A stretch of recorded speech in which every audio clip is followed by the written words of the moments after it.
Parfois, la réalité frappe plus fort que n'importe quelle motivation bon marché. La plupart des gens continuent de croire que le désir doit faire mal, que seul l'effort démesuré et l'anxiété sont les chemins légitimes vers ce que l'on veut.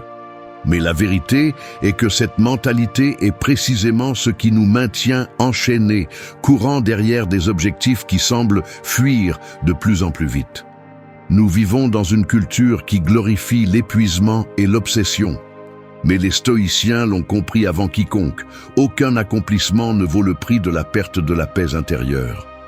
Le véritable magnétisme surgit lorsque tu sais ce que tu veux, mais que tu ne t'agenouilles pas devant l'urgence, ni ne t'humilies devant le manque.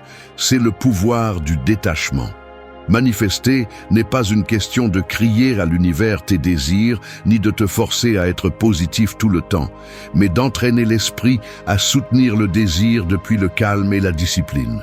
L'anxiété face aux résultats est une dette interne qui ne se termine jamais de se payer. Apprendre à lâcher prise est le véritable luxe. Si tu es fatigué de vivre en mode survie, de sentir que la satisfaction est une promesse toujours repoussée, c'est le moment de changer le mécanisme. La philosophie stoïque n'est ni abstraite ni lointaine. C'est une stratégie brutalement efficace pour cesser de traîner derrière tes rêves et commencer à marcher avec eux. Personne ne te doit rien, mais tu te dois la sérénité. Ici, tu vas découvrir 8 façons directes de manifester avec intensité, mais sans te blesser dans le processus. 1. Désir sans attachement, agis sans urgence. La vérité est celle-ci. Ton problème n'est pas que tu désires trop, mais que tu t'accroches comme si ton existence en dépendait. On t'a vendu le mensonge que la vie ne récompense que celui qui ne lâche jamais prise, celui qui se consume pour ses objectifs et se désole pour chaque résultat en attente. Mais cet attachement est le piège le plus coûteux que tu puisses payer. Le désir n'est pas l'ennemi, le besoin désespéré, oui. Cette anxiété avec laquelle tu te précipites à la recherche de ce qui te manque ne révèle qu'une fracture dans ton caractère, une insécurité qui crie plus fort que tes intentions. La plupart vivent tellement accrochés à l'objectif, tellement obsédés par ce qui va venir, qu'ils ne profitent jamais du processus réel de construire quelque chose de précieux. Combien d'énergie as-tu investi dans des contrôles imaginaires, à planifier jusqu'au moindre détail, juste pour finir par te sentir plus vide et anxieux qu'auparavant? Personne ne te le dit en face. Parfois, ton urgence à manifester ce que tu dis vouloir est justement ce qui t'en éloigne. La vie ne respecte ni la précipitation ni le besoin de contrôle. Elle ne répond qu'à la clarté et à la détermination tranquille. Agir depuis le vide et l'urgence, c'est comme te jeter à l'eau avec les poches pleines de pierres en espérant flotter. Et voici la phrase que tu ne veux pas entendre.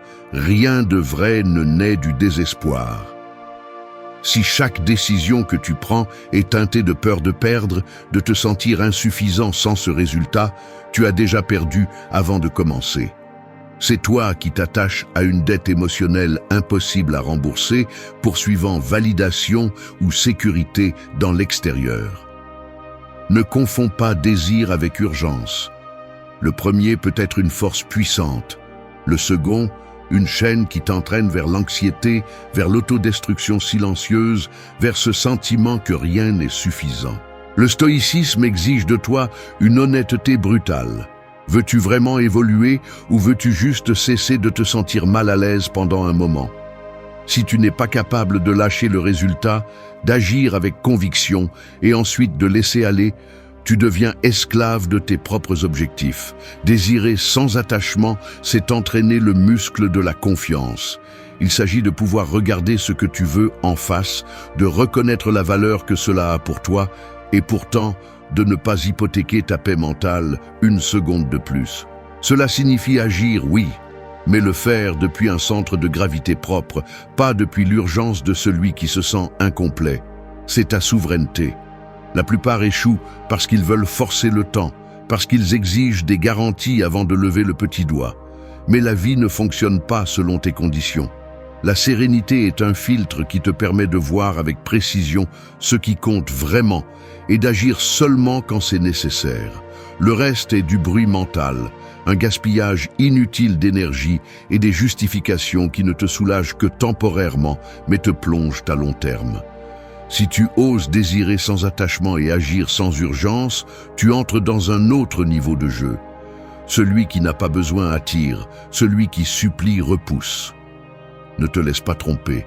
La véritable manifestation ne se produit pas lorsque tu exiges tout immédiatement, mais lorsque tu as appris à attendre sans perdre la foi, à te déplacer sans perdre le calme, à travailler sans perdre la dignité.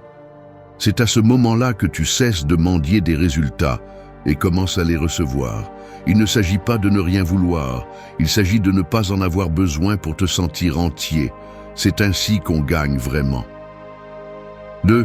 Trouve du pouvoir dans le moment présent. Tu franchis la porte de ta maison après une longue journée et automatiquement, tu vérifies ton téléphone, tu enlèves tes chaussures presque sans t'en rendre compte, tu penses à ce qu'il reste à faire demain.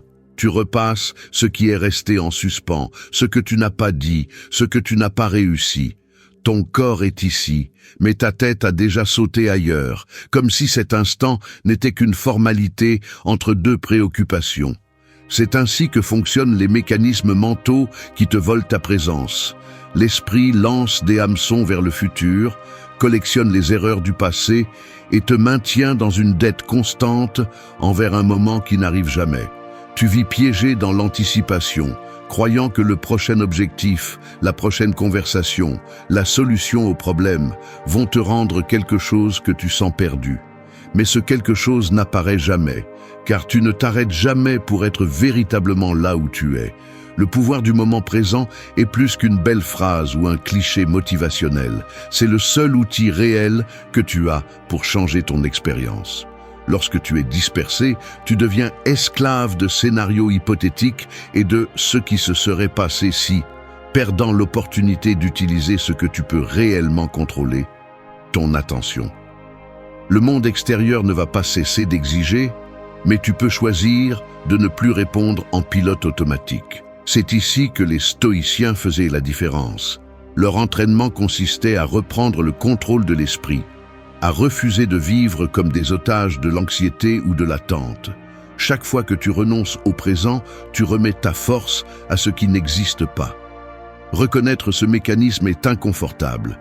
Il y a des parties de toi entraînées à fuir l'inconfort, à remplir chaque silence avec des distractions, à couvrir l'insatisfaction avec du bruit extérieur. Mais ce vide que tu ressens n'est pas dû à l'environnement, mais à l'habitude de t'abandonner dans le seul endroit où tu peux influencer, ici et maintenant.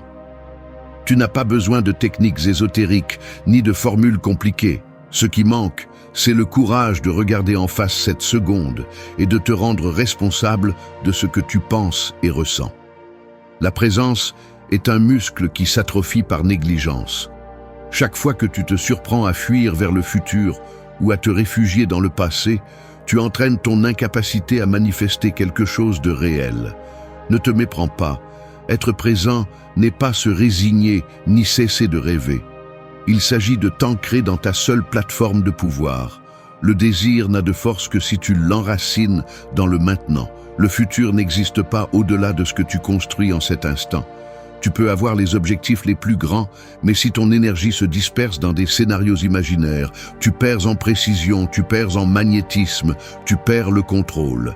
Ce que tu choisis de croire en cette seconde détermine la qualité de tes actions et la direction de ta vie. Le moment présent est ta seule garantie. C'est ici que se définit ton caractère. Il y a une dignité que l'on trouve uniquement dans la vigilance intérieure, dans la décision consciente de ne pas offrir ton énergie au chaos de ce que tu ne peux pas contrôler. L'anxiété perd de sa force lorsque tu reconnais que rien d'important ne se passe en dehors de cet instant. Celui qui entraîne la présence entraîne sa liberté. C'est ce que les stoïciens ont compris mieux que quiconque. La réalité n'est pas ce qui se passe dehors, mais ce que tu choisis de soutenir à l'intérieur, en ce moment même. Tout le reste est une dette qui ne se paie jamais. 3. Transformer la résistance en opportunité de croissance. Je dois l'admettre, il y a une part de moi qui déteste la résistance, qui l'expérimente comme un obstacle personnel, presque une offense à mon désir que tout s'écoule en ligne droite. Lorsque les choses ne se passent pas comme je l'espère, mon premier réflexe est de lutter, de chercher des explications, d'attribuer des blâmes, d'exiger que la vie se plie à ma volonté. Mais cette réaction, bien qu'elle semble naturelle, est un reflet automatique. Ce n'est pas une réponse consciente, mais une fuite déguisée en contrôle. Si j'analyse cela avec honnêteté, je vois que la résistance n'est pas l'ennemi, mais un indicateur précis de où se trouvent les limites auto-imposées, les schémas mentaux que je préfère ne pas remettre en question. C'est inconfortable de le reconnaître, mais chaque fois que je me frustre face à une difficulté, ce qui s'active réellement, c'est la peur de ne pas avoir le contrôle absolu, le refus d'accepter que quelque chose puisse ne pas être sous mon domaine direct. Lorsque vous abordez la résistance sous cet angle, elle devient une carte, non un mur. L'esprit crée la résistance comme mécanisme de protection. Il cherche à vous maintenir sur un terrain connu, même si ce territoire est limité, répétitif ou douloureux.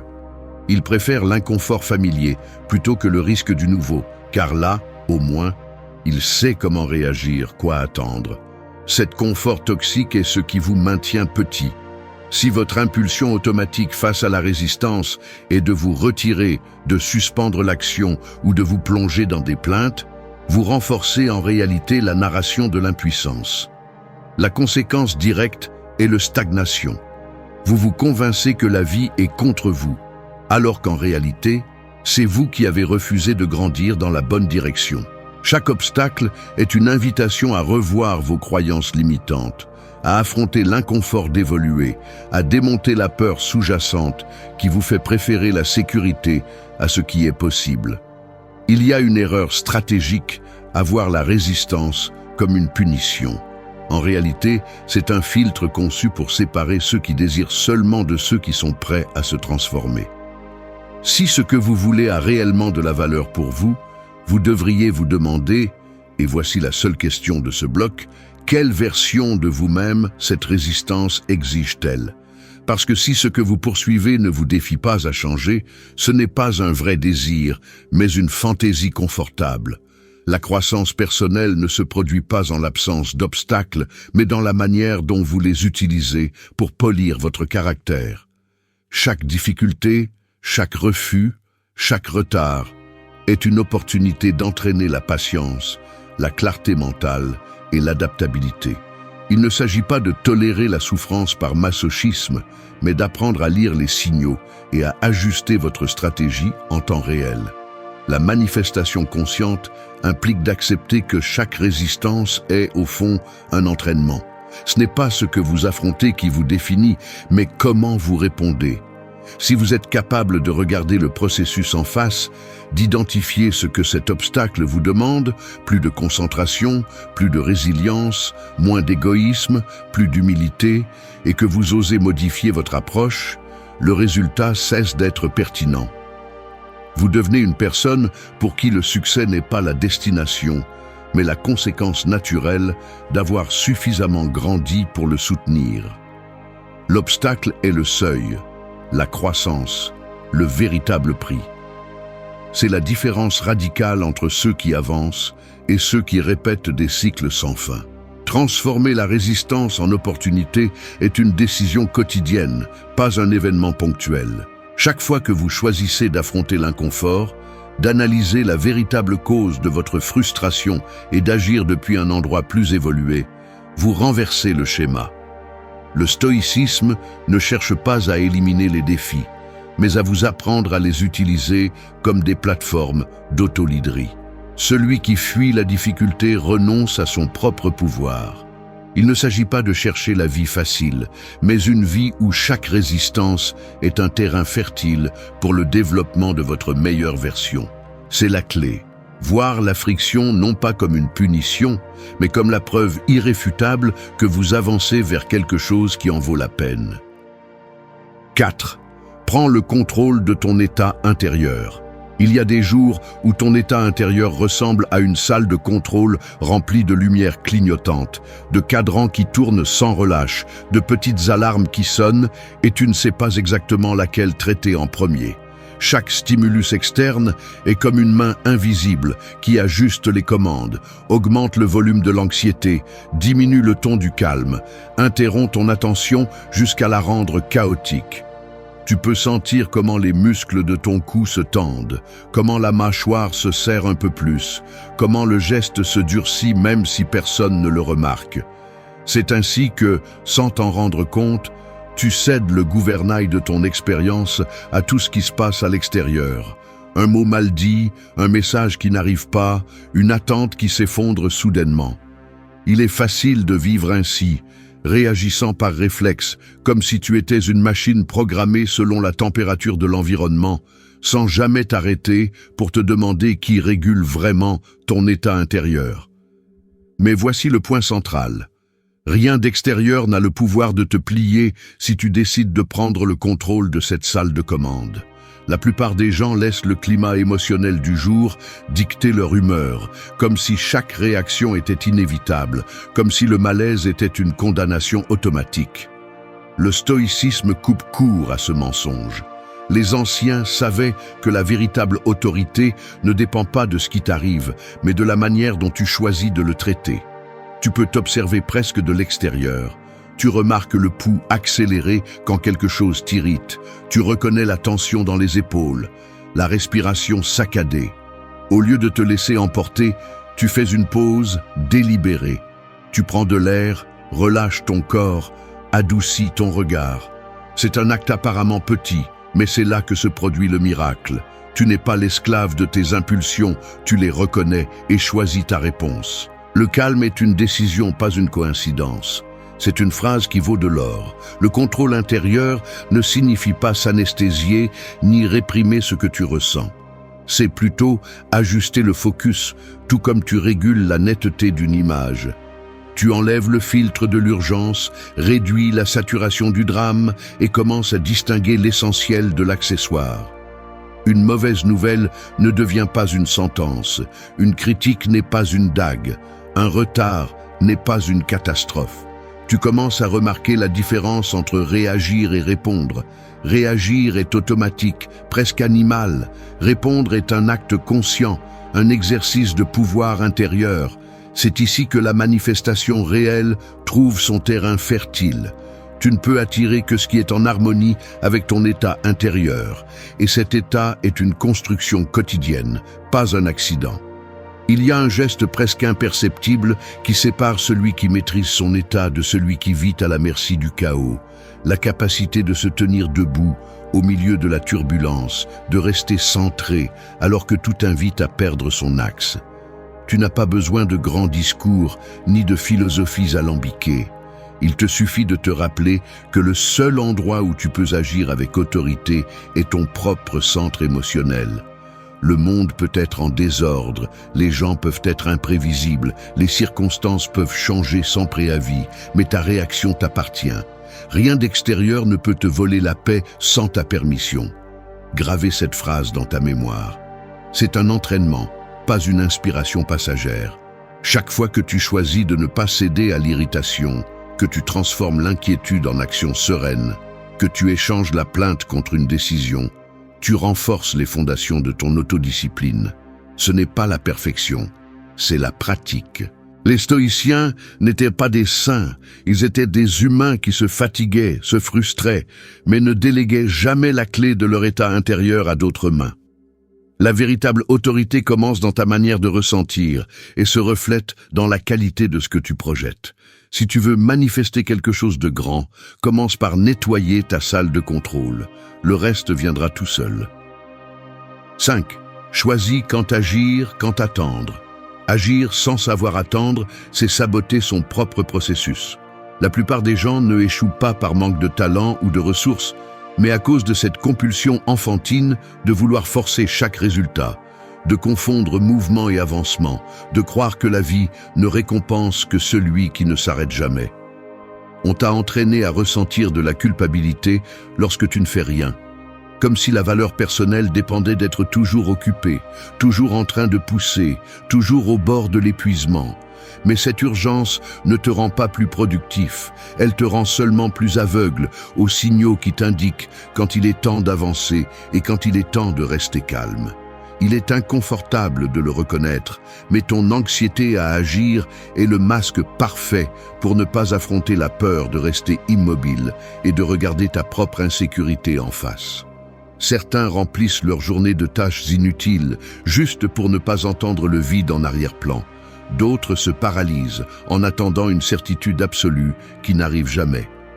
Les deux extrêmes sont deux formes de lâcheté déguisées en stratégie. Ne confonds pas l'action avec la réaction automatique.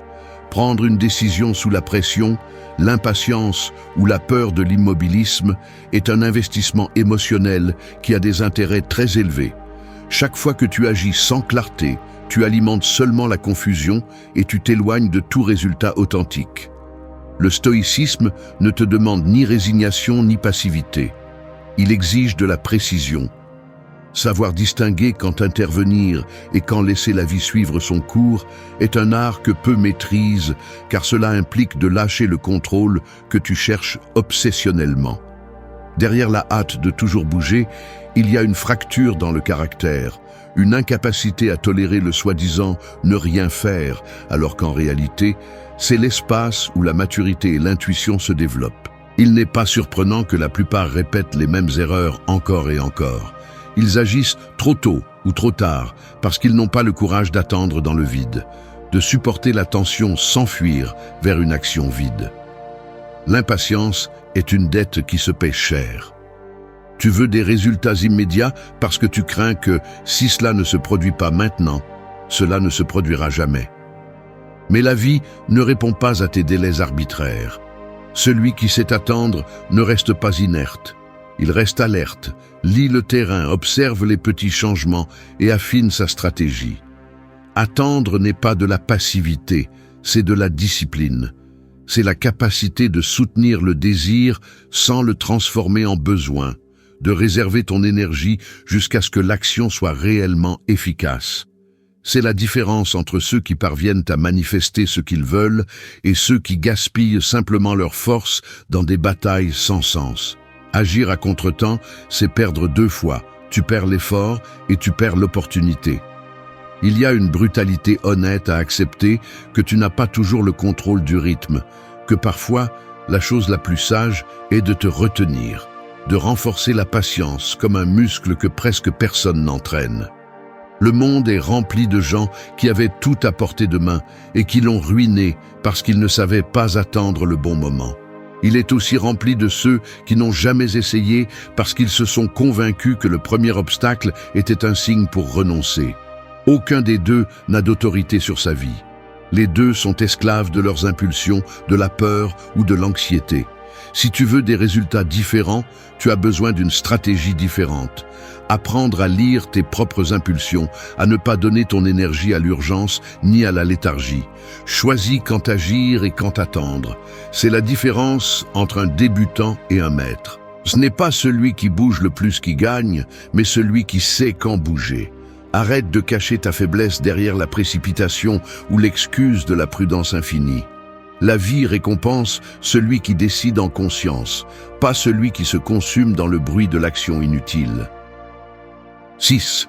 Pratiquez la gratitude pour ce que vous avez déjà. La vérité est que vous vivez dans la pénurie même si vous avez plus que ce que vous avez jamais rêvé. Il ne s'agit pas d'argent, ni de succès, ni de reconnaissance. C'est une pénurie mentale, une habitude de se concentrer sur ce qui manque, sur ce que vous n'avez pas encore accompli, sur ce que les autres ont et que vous n'avez pas. Ce mécanisme est un piège invisible qui sabote toute tentative de manifester quelque chose de nouveau dans votre vie.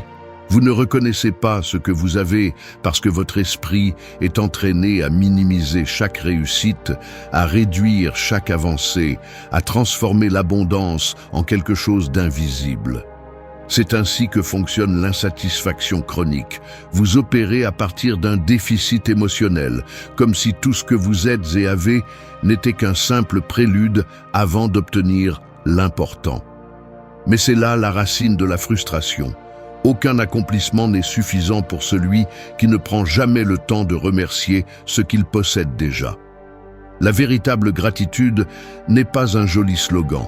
C'est l'acte le plus révolutionnaire que vous puissiez pratiquer si vous souhaitez transformer votre vie de l'intérieur. Il y a une partie de vous qui résiste à la gratitude parce qu'elle associe la gratitude à la complaisance, à se résigner à moins que ce que vous désirez, comme si reconnaître ce que vous avez était une menace pour vos ambitions. Cette croyance est une distorsion dangereuse. La gratitude n'est pas renonciation, c'est reconnaissance. C'est le muscle qui vous permet de voir clairement ce qui fonctionne déjà, ce qui soutient votre présent, ce qui était autrefois un désir et qui fait maintenant partie de votre réalité. Lorsque vous ignorez ce fait et que vous ne tendez la main qu'à ce qui manque, vous envoyez un message clair à votre propre système. Rien n'est suffisant. Je ne vaux pas pour ce que j'ai, mais pour ce que je n'ai pas encore accompli. C'est de là que naît l'anxiété, le sentiment de dette permanente, l'incapacité à profiter du processus et à célébrer les avancées. La pénurie est une perception, pas une réalité. Pratiquer la véritable gratitude exige une honnêteté brutale.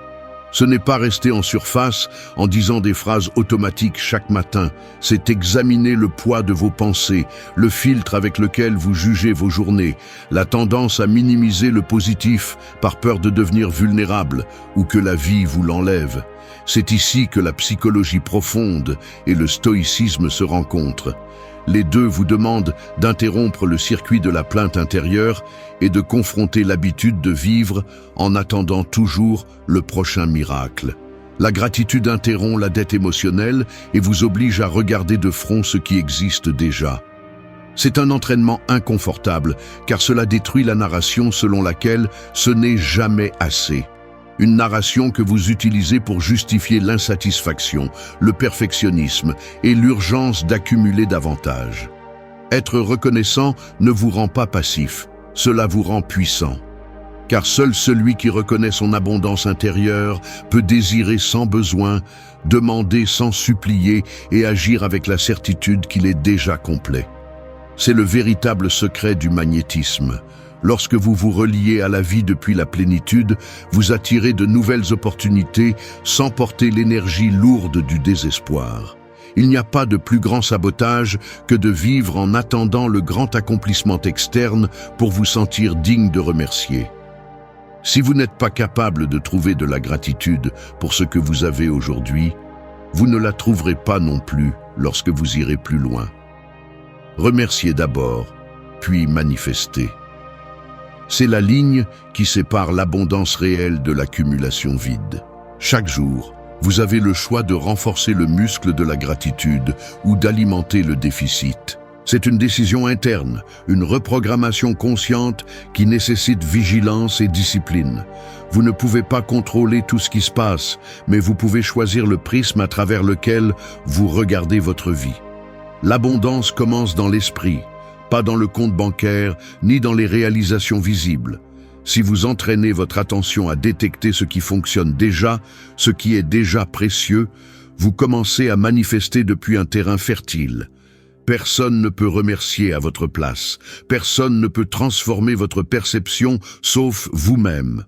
L'abondance est une attitude, pas une circonstance. Reconnaissez-le, et tout le reste commence à s'organiser tout seul. 7. Fais de tes émotions un choix conscient. Tu te réveilles et avant de poser les pieds par terre, tu ressens déjà une étrange sensation dans ta poitrine. Rien de vraiment important ne s'est encore passé, mais tu notes de l'irritation, de la fatigue, voire un certain malaise sans raison. Pendant le petit déjeuner, le bruit de quelqu'un qui mâche à table te dérange, la lumière t'incommode, ce message sans réponse t'agace. En avançant dans tes tâches, tu ressens de petites vagues de colère, d'apathie ou d'insécurité qui semblent surgir de nulle part, et presque sans t'en rendre compte, tu laisses cette courant interne dicter ton ton pour toute la journée. C'est ainsi que fonctionnent les automatismes émotionnels. Tu te lèves la garde baissée et au lieu de choisir, tu te laisses entraîner par la première chose qui apparaît. Le résultat est une vie vécue par inertie émotionnelle, un jour après l'autre où les circonstances externes semblent avoir plus d'autorité sur ton état interne que ta propre volonté. En analysant ce schéma, il est évident que la plupart des gens ne remet jamais en question l'origine réelle de ces émotions, encore moins leur fonction stratégique. La tristesse, la colère ou l'anxiété sont acceptés comme des faits inévitables, comme s'il n'y avait aucune marge de manœuvre. Mais la vérité est autre. Chaque émotion est une réaction, une interprétation, un signal que ton esprit filtre selon des croyances apprises et des conditionnements anciens. Le premier pas vers la souveraineté émotionnelle n'est pas de réprimer ce que tu ressens, mais d'identifier d'où cela vient, quel message cela t'envoie, et si ce message a du sens dans le contexte actuel ou s'il n'est qu'un résidu du passé. Lorsque tu ne fais pas cet exercice, ta vie devient une réaction en chaîne, une succession de virages brusques où tu ne tiens jamais le gouvernail plus de quelques minutes. Émotions non gérées, décisions hypothéquées. C'est l'équation silencieuse qui te coûte chaque jour. Le stoïcisme ne te demande pas d'être insensible, ni de devenir de pierre. Sa proposition est beaucoup plus radicale.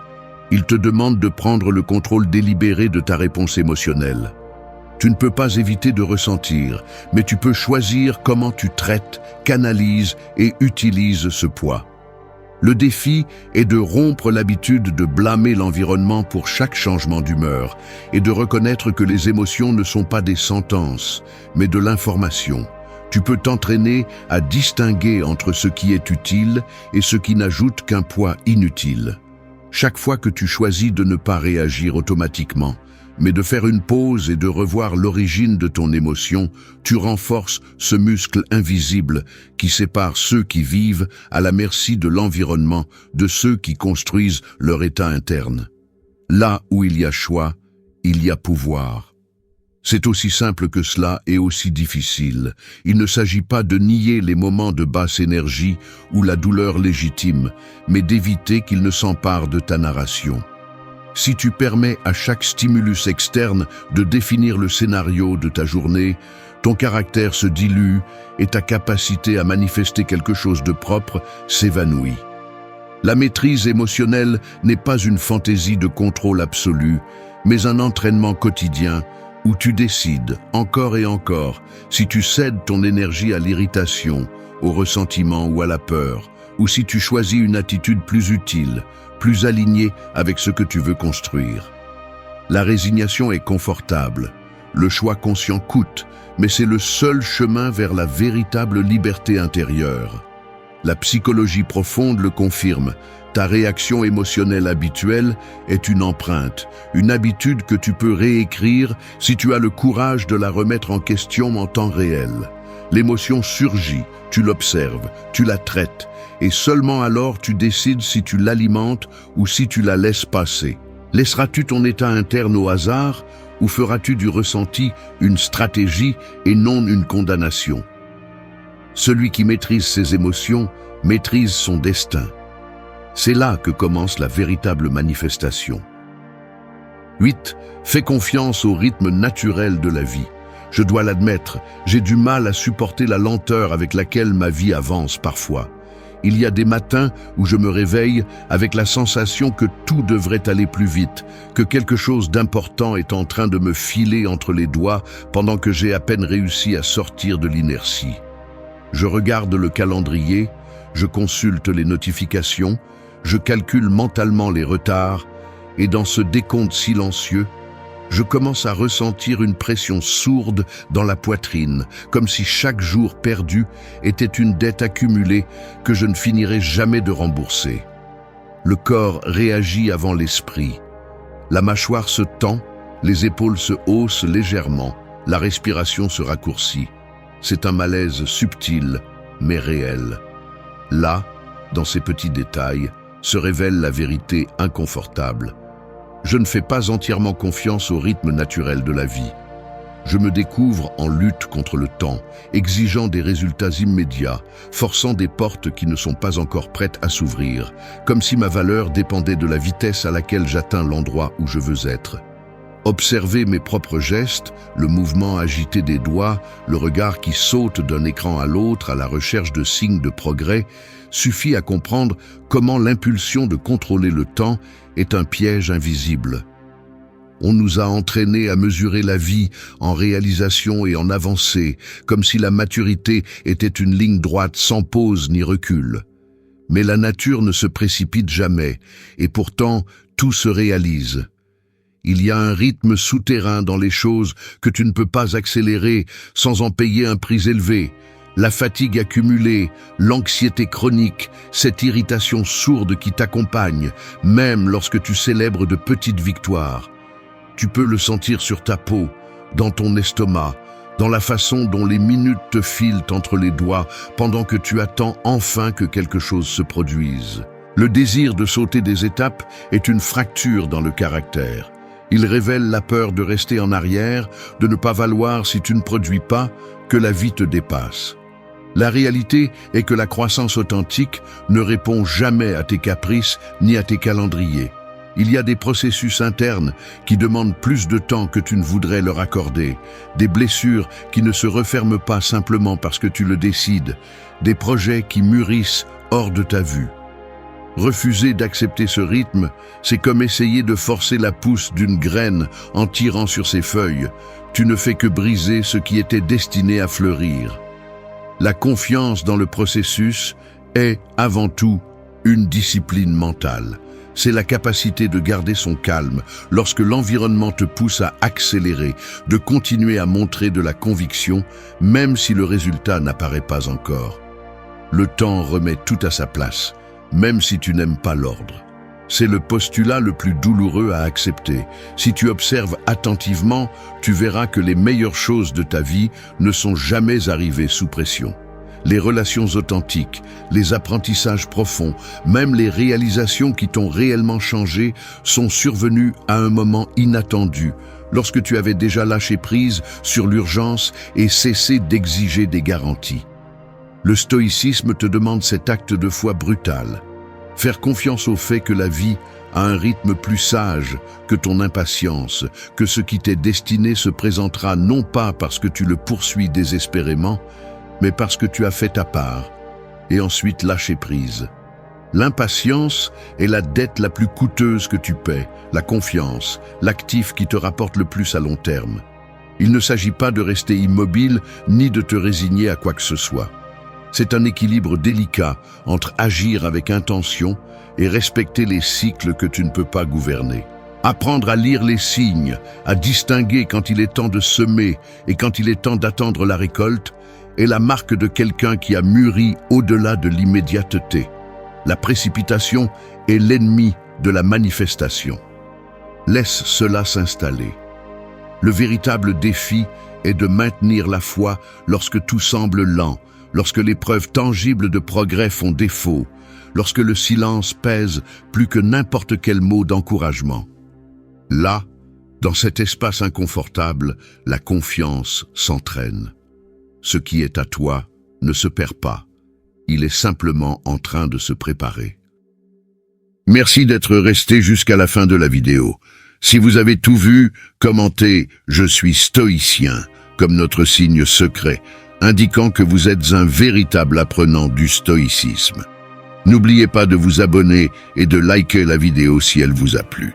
Rendez-vous dans la prochaine vidéo et rappelez-vous, continuez à cultiver votre esprit stoïque.